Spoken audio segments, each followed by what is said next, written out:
Now, the BuckeyeXtra podcast with Rob Oller, Bill Rabinowitz, and Joey Kaufman from the Columbus Dispatch. Welcome back, listeners, to the BuckeyeXtra football podcast. I'm Joey Kaufman, joined by Bill Rabinowitz and Rob Oller. The NFL draft is over, and there was a lot of news surrounding Ohio State in recent days. 14 players were picked in the draft, which ties the school record. They fall one short of Georgia. And that meant we were writing quite a bit the last few days about Ohio State players being picked in the draft, and now we'll talk about some of those players who were picked. Any big shockers? What was the big, from an Ohio State standpoint? Positive, negative, anything jump out? I think before we came on the pod, I think for me the big wasn't a huge shock, but Will Howard not going until the 6th round was maybe somewhat surprising. I think he landed in a pretty good spot, honestly. Pittsburgh. Yeah, that was a surprise. I thought he'd go higher. I thought somebody would really like his leadership, his intangibles, his size, his success at Ohio State. To me, the biggest surprise was that Ohio State got 4 first-round picks because there was a lot of speculation and expectation that they would have nobody in the top half of the first round, which is what happened. And then you thought Josh Simmons would probably be the first guy picked. And then there were some reports he didn't interview well. Obviously was concerned about his knee. And so he dropped to the last pick of the first round. But Emeka Egbuka went, and Tyreek Williams went. And who was the other one? Donovan Jackson. Oh, of course, Donovan Jackson went to Minnesota. All those guys were kind of considered late first round, maybe early second round guys, and all of them went in the first round. And then Trevion Henderson and Quinshon Judkins, that was a discussion there. Who's going to go first? Well, they went within like 2 or 3 picks of each other. Judkins first. Judkins went first to Cleveland, and Henderson to New England. So they high second round picks, which for running back in this day and age of the NFL is pretty good. So Ohio State had 14 players. The only guy that we thought would get drafted that didn't was Seth McLaughlin. And I think one of the reasons he didn't get picked, we ended up signing with Cincinnati as a free agent. Cincinnati did not have a 7th round pick. What I was told is that they would have drafted him in the 7th round if they had that pick. And he was a priority free agent for them. And he actually has a decent chance to play for them and maybe even start down the road because their line, as people know, is not very good, and they've got a 32-year-old center. And so it wouldn't surprise me at all if Seth McLaughlin kind of becomes the center for the Bengals at some point sooner than later. But 14 guys, ties a school record, one off the record by Georgia in 22. That's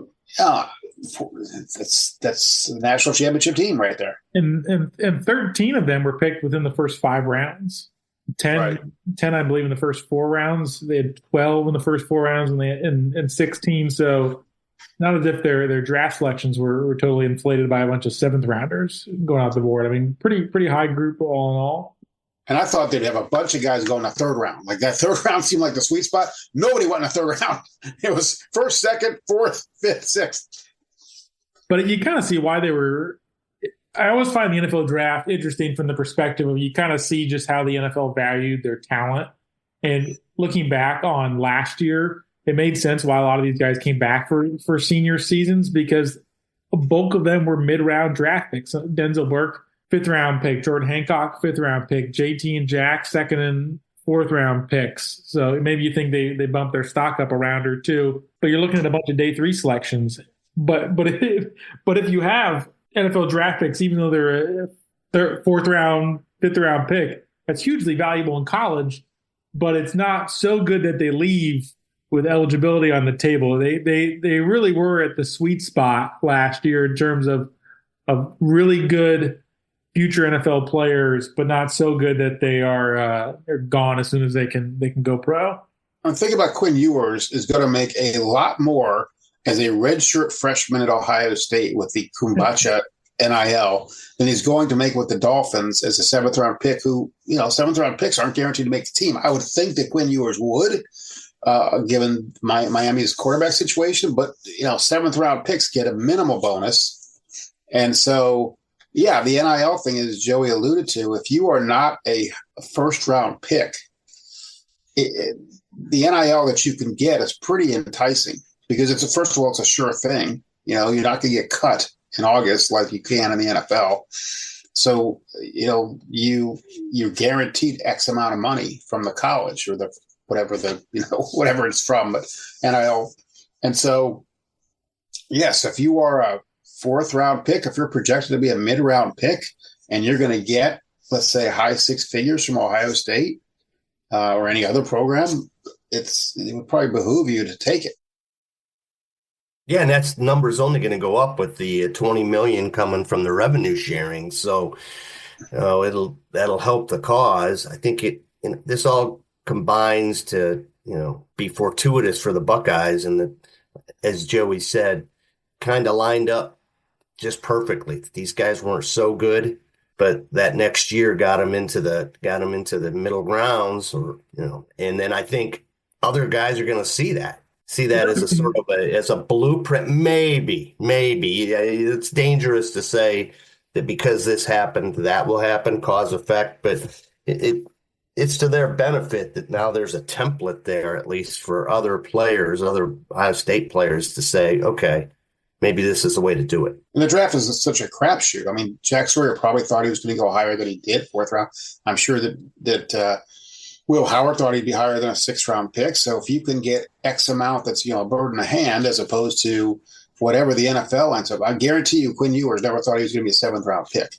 I mean, he would have, I'm sure, can't imagine he would have thought that was a possibility. He didn't want to be one. I'm sure at that point you want to be a free agent and get a 3-year deal instead of 4 or 2. Yeah, I think that's it. I think rookies have to sign 4-year. Well, no, if you're a free agent, you get 2 years. It's a 2-year. 2. I know. Yeah, the rookie, if you're drafted, it's 3. If you're a free agent, it's 2. Yeah.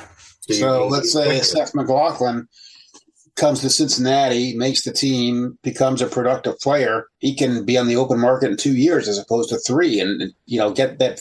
Everyone wants that second NFL contract. He'll get to his faster than you would if you're in the 7th round, and you get to pick where you go. I mean, the last thing you want is to go to a team as a 7th round pick where they don't really need you. You're just kind of like a best available guy to them, and the position's crowded. It's tough. It's tough to make it as a 7th round pick.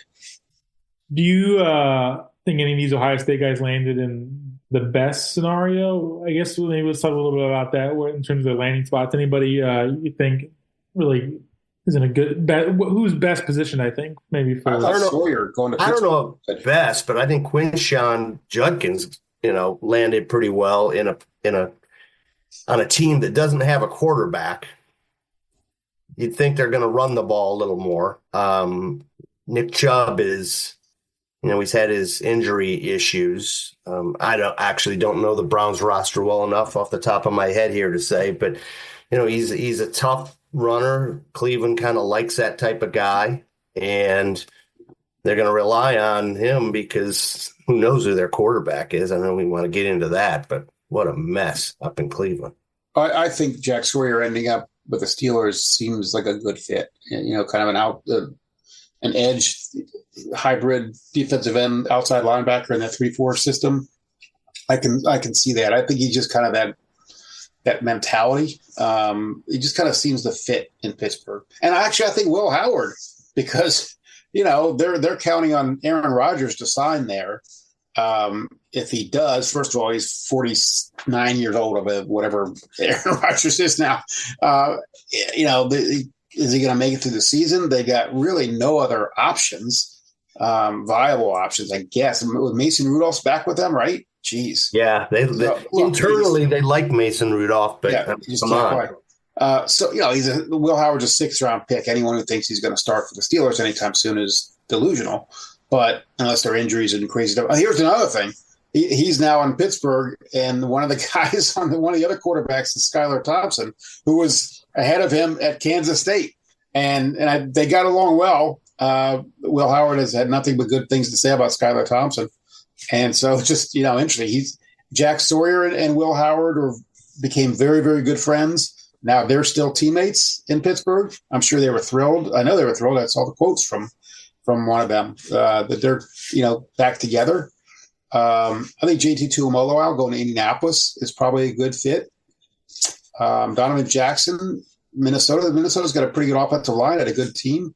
Yeah, I thought about him and Tyleek Williams. Both of them landed on pretty good lines. I mean, they had that game late in this regular season, Vikings and Lions. They were two of the best teams in the NFC, and both of them are going to be surrounded by other good players. I mean, that's the benefit to Ohio State maybe not having a pick in the top half of the first round. Some of these guys like Tyleek and Donovan Jackson end up going to pretty good teams. Even Josh Simmons goes to a team in Kansas City, which is not a bad spot for him, because if you're worried about maybe being rushed along in your rehab, going to the team that wins the Super Bowl, I think maybe gives you some more time to acclimate. They lost the Super Bowl, Joey. They lost the Super Bowl. Right. That's okay. Yes, they did. Very soundly. Very soundly. That's right. That's right. If the Eagles kind of had their way with them. That's right. Thanks for jotting my memory. They did not block very well in that game. No, they couldn't. That's true. Tyleek Williams and Donovan Jackson are going to go against each other twice a year, right? They're probably going to block, go against each other twice a year. It seems Donovan's going to be a guard at the NFL. That's what he said at the combine. And the Vikings have a left tackle already, so he'll likely slot in the left guard there. Yeah, Tyleek Williams is a tackle, so they'll, I mean, I don't know which side, obviously, but they'll probably block each other. Or Donovan will try to block Tyleek, like they did in practice all those years. But yeah, fortunately, I'm trying to think of some of the other ones. When Lathan Ransom goes to Carolina, Carolina's obviously not been good, but it probably. I don't know how many of us are super well prepared to speak to the Panthers' depth chart in the secondary there. Yeah, I wasn't prepared for that one either. No Bengals other than Seth McLaughlin, right? Quinshon was the only Brown. Yeah, going into this draft, the Bengals are so frequently picking Ohio State guy. I assume with 15 guys from Ohio State, they would take at least one, which I guess Seth McLaughlin's kind of a fringe draft pick, I guess. But Joey was making fun of me because every round, like from the third round on, I was like, I think Sawyer's going to go to the Bengals here, and it didn't happen. Here's a guy to keep an eye on. I think if you talk about a landing spot is Jordan Hancock. He goes to the Bills, and the Bills had a pretty shaky defense last year and really focused. Their first 5 picks were defense. So, there's a need. I think he really did well in pro day and in the combine. He had a very fast 40 time at the I think he's kind of sneaky good. I think he was underrated. I think going to Buffalo. Hey, I don't know where Hancock's from. Where's he from? Georgia. So you go to Columbus, Ohio to Buffalo. I mean, he's used to the cold, I guess, but that doesn't affect these guys really. It was interesting that Hancock went ahead of Burke. He could work out there, and Burke goes home, right? Burke goes there. Burke goes to Arizona. So he's got to be. I would think he'd be pretty happy about that. Arizona has a lot of Ohio State guys now. Marvin Harrison Jr., Paris Johnson, and they had 2 in this draft with Cody Simon and Denzel Burke. Yeah, I was surprised a little bit that Cody Simon was the first guy taken on that last day of the draft. He had been considered a late round pick, but look, if you watch Cody Simon get better and better and better as the year went on, by the end of last year, he was a legitimate star. He wasn't just a solid player who was kind of he filled in for Tommy Eichenberg fine. He was solid. He became really, really good. And the character stuff is obviously impeccable. But I wouldn't have thought he would have gone ahead of Jack Sawyer, for example. Do you think he improved his stock more than anybody in the roster of who was drafted? Yeah, probably. Yeah, because he wouldn't have been drafted last year. Yeah, I don't know if he would have. I think Trevion helped himself too, big time. Trevion absolutely did. The durability issue, he put that to bed. Absolutely. And just had a really good year. Now, I think he was coming on, but helped himself big time. Yeah, those 2 guys would be, and I think it would be where the debate would be over who maybe improved themselves the most, because I think Trevion probably went from being a day 3 pick to a day 2 pick. Yeah. And Cody Simon went from somebody who was probably a fringe draft pick to being a 4th round, going very early on day 3. Because the blitzing ability that he showed last year just was not really on tape at all. On the flip side, I think Denzel Burke, probably was the one that because of the first Oregon game. He just got torched in that game, and I think that the NFL scouts, they don't care what you do against Marshall or Western Michigan. They're going to look at the marquee games and see how you did. And the first one was a disaster for him. I think he is limited also in some fashion by just not. I think his ceiling was limited in some ways as a prospect. He's 6 feet. His 40 time was in the middle of guys at the combine, so he's not a freaky athlete in that sense where where you maybe draft somebody really high because they're a bigger corner. Like I think Davison Igbinosun has a higher NFL draft ceiling because of his size and physical nature. And if you could, Denzel doesn't have those measurables, and I think that probably limited his ceiling. Maybe if he doesn't have the Oregon game, he's a 4th round pick. Maybe he goes where Cody Simon went. Maybe he goes in the 3rd round. But I don't think he's ever going to be that high to begin with. Yeah, I think that's right. And he's kind of a lean frame. He's not a real big guy. And but he did get better after the Oregon game. That was the aberration. It wasn't like he was bad all year. It was just the one. I would say he improved, but he was not like a lockdown guy. Yeah. Yeah. I mean, he was good, but he wasn't like an Akuda was, or a guy that's just Akuda went first round, I think. Third overall. And then it was a bust, I think injuries, but injuries, yeah. Anyhow, what are you flipping this? Maybe looking ahead to who are the top guys for 2026 draft? What do you think? I mean, it's Caleb Downs can leave, right? Yeah, Caleb Downs is going to be. Caleb Downs would have been in this year's draft the first Buckeye taken this year. So would Jeremiah Smith. Jeremiah Smith would have been top 5, maybe even higher. But he can't leave. He can't leave until next 27 draft, which is just insane. Really, when you think about it. I mean, if anyone ought to sue the NFL and say I'm ready, it's Jeremiah Smith. Maybe he will. Maybe he'll pull a Claret. Pull a Claret. Maybe he will. But I mean, the athlete is winning more than ever. Yeah, that's right. Times have changed. But Caleb Downs, Sonny Styles, if he continues his projection, linebackers generally don't go as high as they used to, but he could be a first-round pick. If Davis and Igbinosun can not get the pass interference calls, he's got to clean that up big time. But he's got all the other skills that you want. He's aggressive. He's feisty. He's confident. 6'2". He's big. Right. I mean, there's a lot to like about him if he can just play disciplined and turn his head. I mean, it's technique stuff. And so he could do it. Ethan Onyanwa, the left tackle from Rice. Tom Luganville said he'd have been a 2nd-round pick this year if he had gone out. I think another guy probably watches Carnell Tate. Somebody who could maybe continue their streak of first-round wide receivers. Started in 22 with Chris Olave and Garrett Wilson. Garrett Wilson went 1 pick before Olave. Maybe you count Jamison Williams in that group. Then you have Jackson Smith and Jigba in 23, Marvin Harrison Jr. last year, and then you have Emeka Egbuka this year. So that would be 5 years in a row for them to have a first-round pick. It's going to be Carnell Tate or Brandon Inniss if they're going to replicate that, most likely. So that'll be neither of them have had a 1,000-yard season where after Emeka and Jackson's sophomore year, they had 1,000-yard receiving seasons in the bag, so that they have a ways to go to climb draft probably like that. But Inniss could help himself. Inniss could help himself a lot. But I'm just looking here. I mentioned him in a column as a guy that could maybe do something, but he is only 6 foot, whereas Tate's 6'3". That may make a difference. I always thought Inniss could be like a little Jackson Smith. What was Jackson Smith, like 6'1" or something? He's 6'1". He wasn't. Maybe. Yeah. Maybe he could be like a possession guy.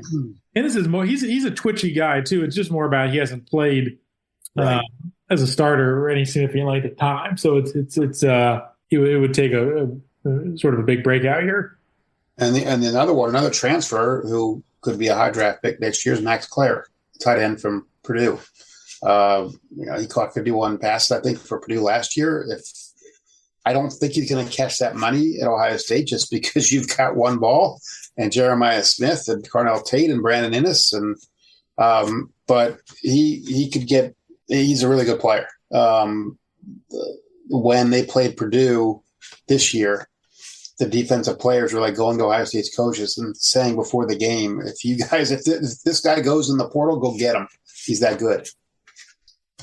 I will be ultimately, I think to me, really the intrigue with next year is just how many of these guys actually would go, because it's so hard to predict draft classes now. From what we were talking about earlier, is just if you're a mid-round pick, you might benefit more financially by staying in school for another year. So I think it helps the NIL, the rev share helps with roster retention. It makes it much harder to predict guys going pro, because unless you're going to be a slam dunk day one, day two guy, there's a very good argument to be made that you're better off staying in school. So that's something to keep in mind with these draft classes as well. Some of the guys you know are going to be in the class for sure, like Styles and Nick Benosin, who are going to be out of eligibility. Then you figure Caleb Downs is a shoe-in as a first-round pick, but even though now wasn't his last year of eligibility. But in terms of guys like Max Clare or Carnell Tate or Brandon Innes, they could stay around longer. Arvell Reese could stay around longer. Right. I mean, Matthews can stay longer. A lot of these guys who are going to be starting for them next year won't necessarily be seniors. They can come back in 26. Yeah. A couple of linemen, Carson Hinsman, maybe even Luke Montgomery. I mean, they really came on last year. They're not ready yet, but with another year of development, if they continue the trajectory they're on now, I mean, Carson Hinsman was a forgotten guy this time last year. Luke Montgomery hadn't done anything this time last year, and then they got to play last year because of the injuries, and they took advantage. And so, generally, linemen take longer to develop, and they have, and to continue it this year and continue that progress. But I mean, if you'd said 6 months ago that Carson Hinsman might be the guy you talk about the 26th draft, you'd probably laugh. But I don't think you'd do that right now. We should acknowledge some non-NFL draft news as well. Ohio State, since the transfer portal was open for a spring window, did not lose any scholarship players during that period of time. They kept everybody on board, they lost 4 walk-ons: T.C. Caffey, Reese Stocksdale, Anthony Veneria, a punter, and I'm missing one other. There was a fourth in there. It was somebody that we hadn't even heard of, Joey, right? It was somebody so obscure that we didn't even realize he was on the team. No, now. Morrow Evans, long snapper. So they lost those 4 walk-ons, no scholarship players. They've added 2 guys in April as well. Bo Atkinson, a defensive end from North Carolina, who was their sack leader last year, and Justin Terry, who's a player who was just a freshman at West Virginia. He's from Pickerington. He comes to Ohio State with 4 years of eligibility left, so he's almost like a high school recruit in that sense. He didn't play at all at West Virginia last season, and comes with some room to some upside and some rooms. He's not somebody they picked up for just a year or two. Somebody who's essentially a real freshman. And now we're entering the only kind of quiet time of the year for college football. They still, I think, could add. Yeah, they could, right. But the portal in terms of going into it is closed. Right. And obviously, spring practice is over. So, from now until July, it'll be relatively quiet. Let's hope. Yeah, other than the sort of the tinkering with the edges of the roster, they're pretty much, I think, set. Well, we're recording this on Monday. We have a press conference with Ryan Day Tuesday, so we might hear some more about that if things are set. But that's sort of where things stand. I think the Atkinson pickups was certainly notable. They were not all that active last year during the spring portal window. They only brought in 1 player last year at this time of year, in Keenan Nelson, who was a safety from South Carolina and didn't really play it all last year for that. But Atkinson is somebody who could, I think, certainly be in the 2 deep and maybe even have a chance to start. He's a little bit different of a defensive end that they have with Caden Curry and Kenyatta Jackson. He was largely sort of a stand-up type of pass rusher for North Carolina last year, so he could be an interesting piece for Matt Patricia to play with. But as you saw in the NFL draft, they lost a lot of defensive linemen. All 4 of their guys in the line were drafted through the 5th round, and they could use certainly some pass rush help because they lose a lot of production, and he's been able to get the quarterbacks. I think that probably does about wrap it up. I think so. I think we have certainly gone around the Ohio State topics, unless Rob and I want to get back to talking about yard work. Yeah, it was a beautiful day for it. Yeah. Yep. How about just quickly the drama of the draft? We can cover that in 30 seconds. Shadir. Oh, geez. That I mean, like, I thought about Ty Hamilton. Ty Hamilton was taken right before, I think it was, Sanders was taken, and Mel Kiper and those guys, they were like going nuts to the Edmund. And so they never said a word about Ty Hamilton. It was just, Shador, like, because it's ratings gold for them, right? It's a big name, and he said late. Unprecedented drop in the draft. It's one thing. I mean, something like Aaron Rodgers dropped from wherever to number 23 or something, right? I mean, the first round. Yeah. This is a guy who had to wait 2 days. And I can't pretend that I watched Colorado enough to know whether this guy's an NFL quarterback or not. I don't know. But everyone thought he was a first-round talent, or at the very least a second-round talent. But, I don't know. I just know that he dominated the talk of the draft by far more than any other player. Yeah, it's an interesting thing because my take on this was you're not going to put up with the hassle and the circus atmosphere that he brings and his dad, Deion Sanders, if he's not a franchise quarterback and you're not even sure he's a starter. You're not going to put up with that for a clipboard holder. On the other hand, the guy did lead FBS in completion percentage. In, stats, you can do what you want. He was number 1 and Will Howard was number 2. He completed like 74% of his passes.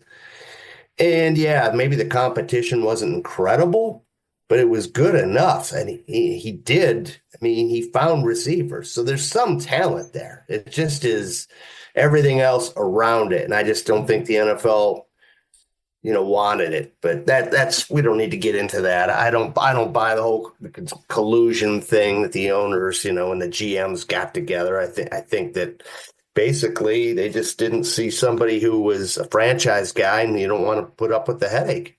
I found it terribly boring, the whole Sanders soap opera. At least it became boring. They find that it's the most important thing in the ratings, and they just force feed it to you for days on end. Yeah. But I largely had the draft on mute, and when an Ohio State player got picked, plugged in the story, and then on to the next Ohio State guy who's getting picked. So there are only 14 of them. I was my viewing of the draft was more practical than personal. The mute button was a very important thing during the draft. The draft is like what the Heisman's becoming, just this huge thing that's like a made-for-TV event. Heisman's actually, well, I guess the draft's more legit because guys are getting drafted versus just the Heisman's only an hour. Well, I know, but I mean, yeah, maybe it's a bad analogy. I don't know. It just seems like the Heisman now is like this big show, and they blow it up. And the draft, I'll say this: they when they pan in on some of those fans, it's like, oh my gosh, is this what the world is coming to? I'll just put that out there. It's like, oh my gosh, you are a grown man. Don't act like a 5-year-old here. That's all. Well, the fact that they had 200,000 people in Green Bay, right, which is double the population of the city. Where did they stay? What? Where did they camp? For a draft, there's no game. I mean, it's just numbers being named, right? I mean, there's players being named. It's not like you're seeing anything. It's just to be there and be part of it, I guess. I don't understand the appeal of it. It's an outdoor. Better off being home. It's an outdoor beer festival. That's it. And it's in Wisconsin, so. Wisconsin. They may have had some spotted cow. When the previous life, when I covered the Ravens, one of my friends was Ken Denlinger from the Washington Post, and he was covered the Ravens, and he said he described Green Bay as a drinking town with a football problem. And I thought that was always pretty good. If you've ever been to Green Bay, it fits. Well, certainly that's how Madison was. And we remember the game. I remember going to two years ago. Ohio State was Wisconsin, and it was Halloween weekend, and we had such a terrible time finding a place to eat because it was just overrun by imbibing. Green Bay, though, in the summer is a great place to go. You want your team to play there in preseason. You don't want them playing there in December. Anyhow, that was the drama. Yeah. Mel Kiper still employed. All right. Well, everyone, thank you for listening. If Ryan Day says anything extraordinary tomorrow, which is highly doubtful, maybe we'll be back. But until then, Imagine if he does, then we will just like play that clip of you just now. Play a clip of me saying he's not going to say anything interesting. We could. I'm not saying. I mean, he might. Backtrack. Beep, beep, beep, beep. Backing up. I don't expect it. All right. Thanks for listening, everybody. That was an abrupt sign off. Thanks for listening, everybody. Be sure and subscribe to the Buckeye Extra podcast in the iTunes Store, the Google Play Store, or on Stitcher.